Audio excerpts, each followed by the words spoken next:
जय जय श्री गिरिराज धरन जी की जय, गैया मैया की जय, ब्रजधाम की जय। लाल तेरे चपल नयन अनियारे, श्री कृष्णदास जी का ये पद है। भगवान श्री कृष्ण जी के सुंदर दिव्य नेत्रों का वर्णन इस पद में श्री कृष्णदास जी ने किया है।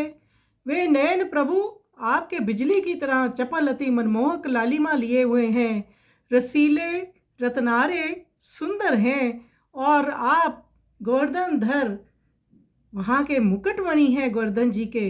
ऐसे सुंदर आप प्रभु लीला करते हैं, वहाँ विराजते हैं, तो नित्य प्रति आपकी लीलाओं का दर्शन संत जन करते हैं।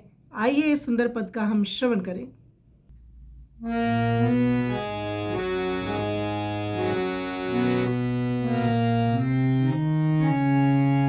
लाल तेरे चपल नयन अनियारे,